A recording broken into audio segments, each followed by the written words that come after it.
Genesis 37. Jacob lived in the land of his father's sojournings, in the land of Canaan. These are the generations of Jacob. Joseph, being 17 years old, was pasturing the flock with his brothers. He was a boy with the sons of Bilhah and Zilpah, his father's wives. And Joseph brought a bad report of them to their father. Now Israel loved Joseph more than any other of his sons, because he was the son of his old age. And he made him a robe of many colors. But when his brothers saw that their father loved him more than all his brothers, they hated him, and could not speak peacefully to him. Now Joseph had a dream, and when he told it to his brothers, they hated him even more. He said to them, "Hear this dream that I have dreamed. Behold, we were binding sheaves in the field, and behold, my sheaf arose and stood upright. And behold, your sheaves gathered around it and bowed down to my sheaf." His brothers said to him, "Are you indeed to reign over us, or are you indeed to rule over us?" So they hated him even more for his dreams and for his words. Then he dreamed another dream, and told it to his brothers, and said, "Behold, I have dreamed another dream. Behold, the sun, the moon, and 11 stars were bowing down to me." But when he told it to his father and to his brothers, his father rebuked him and said to him, "What is this dream that you have dreamed? Shall I and your mother and your brothers indeed come to bow ourselves to the ground before you?" And his brothers were jealous of him, but his father kept the saying in mind. Now his brothers went to pasture their father's flock near Shechem. And Israel said to Joseph, "Are not your brothers pasturing the flock at Shechem? Come, I will send you to them." And he said to him, "Here I am." So he said to him, "Go now, see if it is well with your brothers and with the flock, and bring me word." So he sent him from the valley of Hebron, and he came to Shechem. And a man found him wandering in the fields, and the man asked him, "What are you seeking?" "I am seeking my brothers." He said, "Tell me, please, where they are pasturing the flock." And the man said, "They have gone away, for I heard them say, 'Let us go to Dothan.'" So Joseph went after his brothers, and found them at Dothan.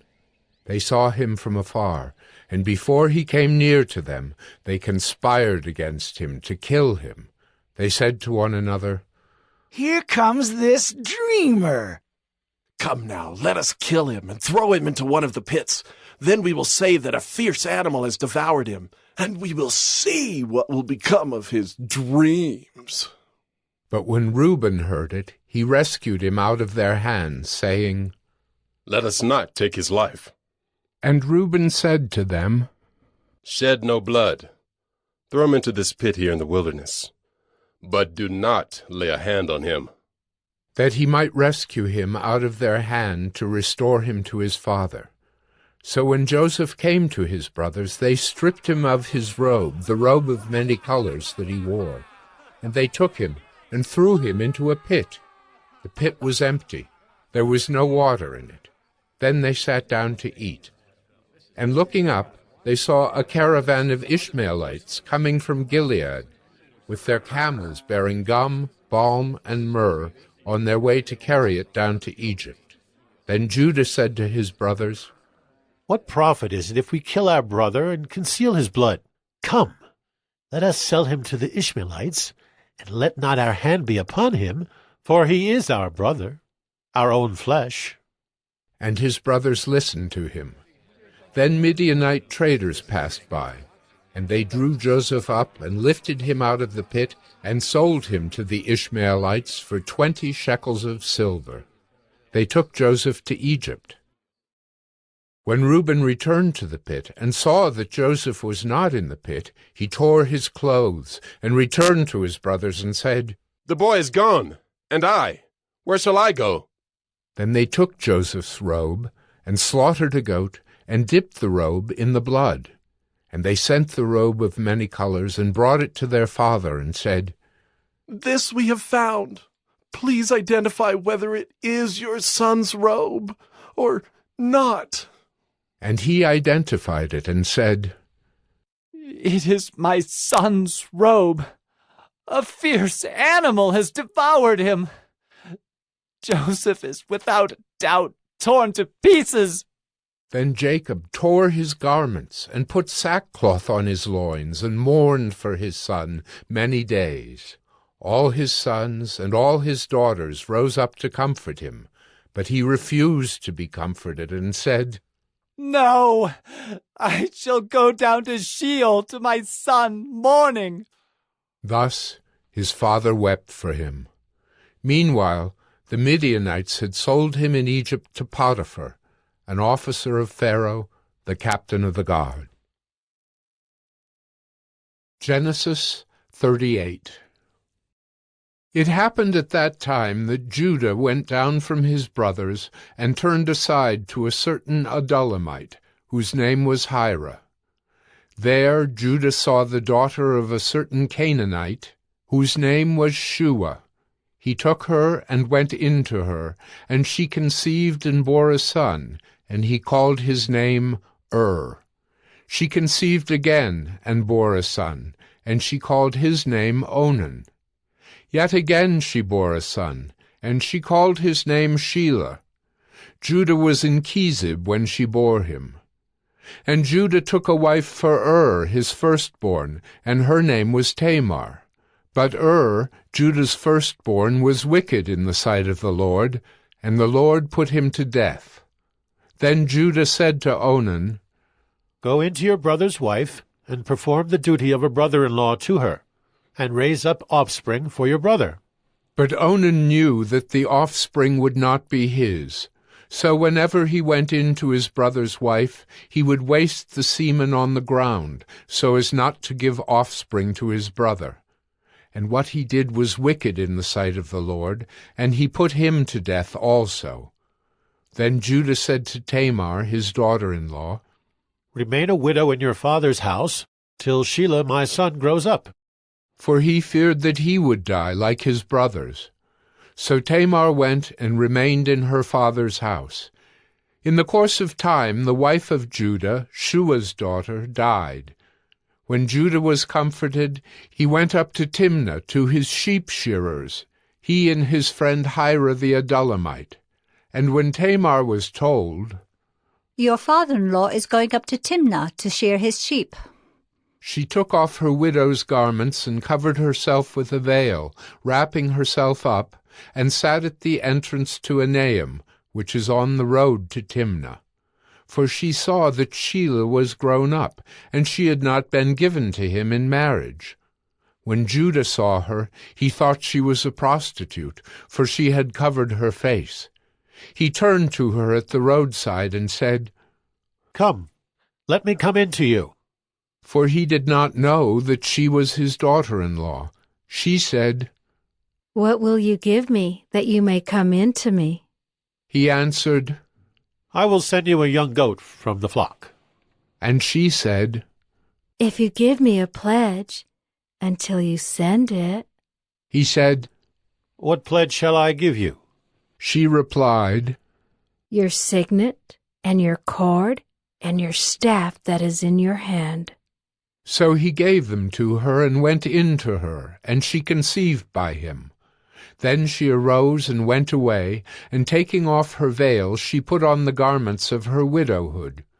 When Judah sent the young goat by his friend the Adullamite to take back the pledge from the woman's hand, he did not find her.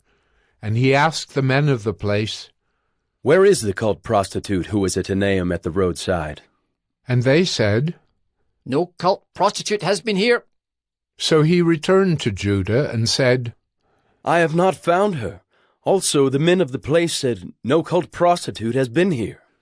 And Judah replied, Let her keep the things as her own, or we shall be laughed at. You see, I sent this young goat, and you did not find her. About 3 months later, Judah was told, Tamar, your daughter-in-law, has been immoral. Moreover, she is pregnant by immorality. And Judah said, Bring her out, and let her be burned. As she was being brought out, she sent word to her father-in-law. By By the man to whom these belong, I am pregnant. And she said, Please, identify whose these are, the signet and the cord and the staff. Then Judah identified them and said, She is more righteous than I, since I did not give her to my son Shelah. And he did not know her again. When the time of her labor came, there were twins in her womb. And when she was in labor, one put out a hand, and the midwife took and tied a scarlet thread on his hand, saying, This one came out first. But as he drew back his hand, behold, his brother came out, and she said, What a breach you have made for yourself. Therefore his name was called Perez. Afterward his brother came out with the scarlet thread on his hand, and his name was called Zerah. Genesis 39. Now Joseph had been brought down to Egypt, and Potiphar, an officer of Pharaoh, the captain of the guard, an Egyptian, had bought him from the Ishmaelites, who had brought him down there. The Lord was with Joseph, and he became a successful man, and he was in the house of his Egyptian master. His master saw that the Lord was with him, and that the Lord caused all that he did to succeed in his hands. So Joseph found favor in his sight, and attended him, and he made him overseer of his house, and put him in charge of all that he had. From the time that he made him overseer in his house, and over all that he had, the Lord blessed the Egyptian's house for Joseph's sake. The blessing of the Lord was on all that he had in house and field. So he left all that he had in Joseph's charge, and because of him he had no concern about anything but the food he ate. Now Joseph was handsome in form and appearance, and after a time his master's wife cast her eyes on Joseph and said, Lie with me. But he refused, and said to his master's wife, Behold, because of me my master has no concern about anything in the house, and he has put everything that he has in my charge. He is not greater in this house than I am, nor has he kept back anything from me except yourself, because you are his wife. How then can I do this great wickedness and sin against God? And as she spoke to Joseph day after day, he would not listen to her, to lie beside her, or to be with her. But one day, when he went into the house to do his work, and none of the men of the house was there in the house, she caught him by his garment, saying, Lie with me. But he left his garment in her hand, and fled, and got out of the house. And as soon as she saw that he had left his garment in her hand, and had fled out of the house, she called to the men of her household, and said to them, See, he has brought among us a Hebrew to laugh at us. He came in to me to lie with me, and I cried out with a loud voice. And as soon as he heard that I lifted up my voice and cried out, he left his garment beside me and fled, and got out of the house. Then she laid up his garment by her until his master came home, and she told him the same story, saying, The Hebrew servant whom you have brought among us came in to me to laugh at me. But as soon as I lifted up my voice and cried, he left his garment beside me and fled out of the house. As soon as his master heard the words that his wife spoke to him, This is the way your servant treated me. his anger was kindled, and Joseph's master took him and put him into the prison, the place where the king's prisoners were confined, and he was there in prison. But the Lord was with Joseph, and showed him steadfast love, and gave him favor in the sight of the keeper of the prison. And the keeper of the prison put Joseph in charge of all the prisoners who were in the prison. Whatever was done there, he was the one who did it. The keeper of the prison paid no attention to anything that was in Joseph's charge, because the Lord was with him, and whatever he did, the Lord made it succeed. Psalm 21. To the choir master, A Psalm of David. O Lord, in your strength the king rejoices, and in your salvation how greatly he exults. You have given him his heart's desire, and have not withheld the request of his lips. Selah. For you meet him with rich blessings. You set a crown of fine gold upon his head. He asked life of you. You gave it to him, length of days forever and ever. His glory is great through your salvation. Splendor and majesty you bestow on him. For you make him most blessed forever. You make him glad with the joy of your presence. For the king trusts in the Lord, and through the steadfast love of the Most High he shall not be moved. Your hand will find out all your enemies. Your right hand will find out those who hate you. You will make them as a blazing oven when you appear. The Lord will swallow them up in his wrath, and fire will consume them. You will destroy their descendants from the earth, and their offspring from among the children of man. Though they plan evil against you, though they devise mischief, they will not succeed, for you will put them to flight. You will aim at their faces with your bows. Be exalted, O Lord, in your strength. We will sing and praise your power. Proverbs 21. The king's heart is a stream of water in the hand of the Lord. He turns it wherever he will. Every way of a man is right in his own eyes, but the Lord weighs the heart. To do righteousness and justice is more acceptable to the Lord than sacrifice.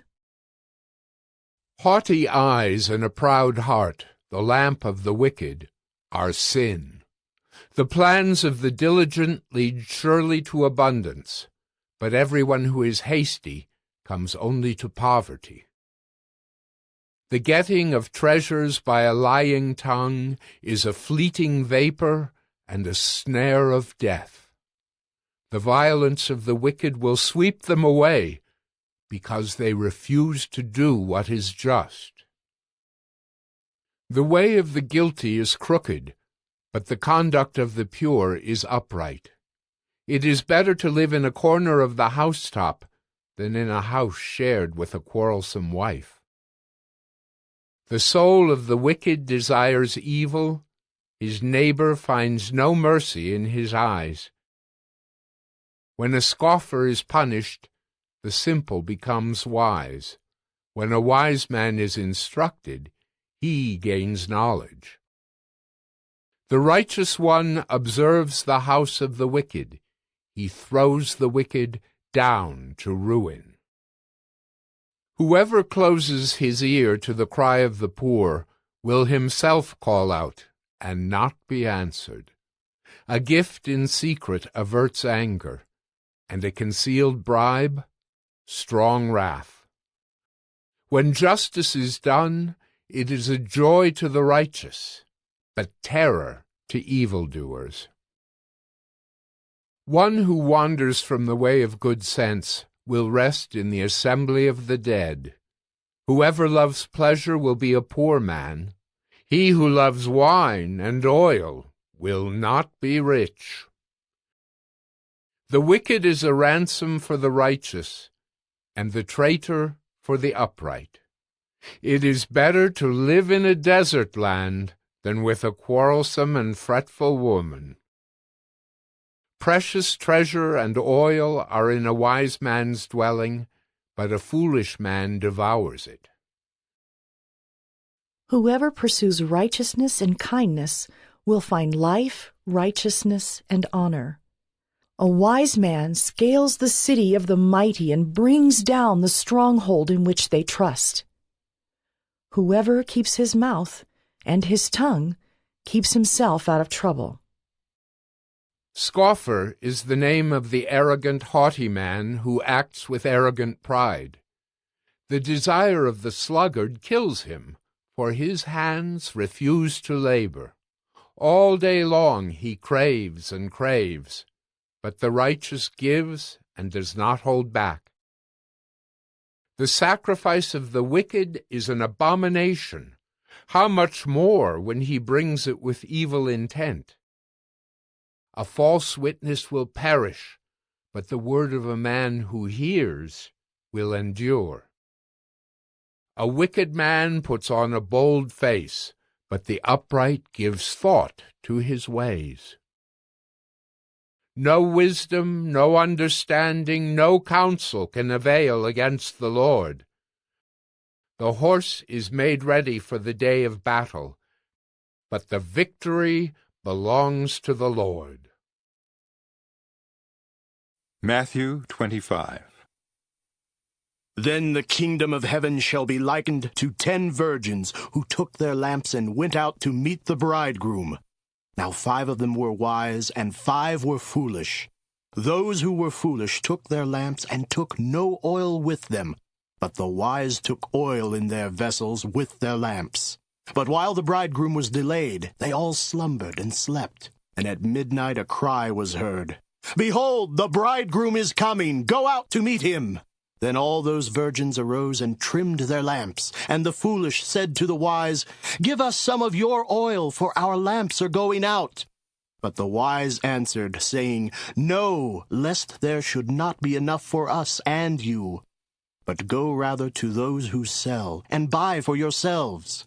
And while they went to buy, the bridegroom came, and those who were ready went in with him to the wedding, and the door was shut.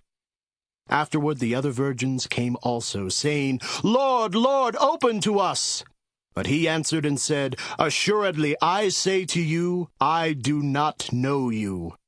Watch therefore, for you know neither the day nor the hour in which the Son of Man is coming.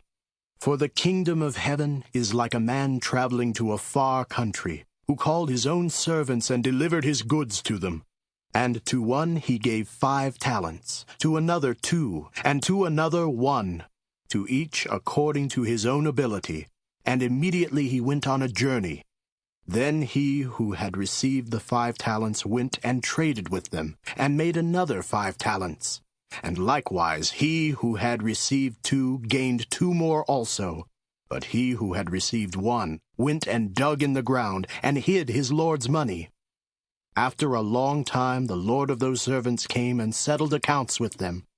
So he who had received 5 talents came and brought 5 other talents, saying, "Lord, you delivered to me 5 talents. Look, I have gained 5 more talents besides them." His Lord said to him, "Well done, good and faithful servant. You were faithful over a few things. I will make you ruler over many things. Enter into the joy of your Lord." He also who had received 2 talents came and said, "Lord, you delivered to me 2 talents. Look, I have gained 2 more talents besides them." His Lord said to him, "Well done, good and faithful servant. You have been faithful over a few things. I will make you ruler over many things. Enter into the joy of your Lord." Then he who had received the 1 talent came and said, "Lord, I knew you to be a hard man, reaping where you have not sown, and gathering where you have not scattered seed. And I was afraid, and went and hid your talent in the ground. Look, there you have what is yours." But his Lord answered and said to him, "You wicked and lazy servant! You knew that I reap where I have not sown, and gather where I have not scattered seed. Therefore you ought to have deposited my money with the bankers, and at my coming I would have received back my own with interest. Therefore take the talent from him, and give it to him who has 10 talents. For to everyone who has, more will be given, and he will have abundance. But from him who does not have, even what he has will be taken away. And cast the unprofitable servant into the outer darkness. There will be weeping and gnashing of teeth. When the Son of Man comes in his glory, and all the holy angels with him, then he will sit on the throne of his glory. All the nations will be gathered before him, and he will separate them one from another, as a shepherd divides his sheep from the goats. And he will set the sheep on his right hand, but the goats on the left. Then the king will say to those on his right hand, "Come, you blessed of my Father, inherit the kingdom prepared for you from the foundation of the world. For I was hungry, and you gave me food. I was thirsty, and you gave me drink. I was a stranger, and you took me in. I was naked, and you clothed me. I was sick, and you visited me. I was in prison, and you came to me. Then the righteous will answer him, saying, Lord, when did we see you hungry and feed you, or thirsty and give you drink? When did we see you a stranger and take you in, or naked and clothe you? Or when did we see you sick or in prison and come to you? And the king will answer and say to them, Assuredly I say to you, inasmuch as you did it to one of the least of these my brethren, you did it to me. Then he will also say to those on the left hand, Depart from me, you cursed, into the everlasting fire prepared for the devil and his angels. For I was hungry, and you gave me no food. I was thirsty, and you gave me no drink. I was a stranger, and you did not take me in, naked, and you did not clothe me, sick and in prison, and you did not visit me. Then they also will answer him, saying, Lord, when did we see you hungry or thirsty, or a stranger, or naked, or sick, or in prison, and did not minister to you? Then he will answer them, saying, Assuredly I say to you, inasmuch as you did not do it to one of the least of these, you did not do it to me. And these will go away into everlasting punishment, but the righteous into eternal life.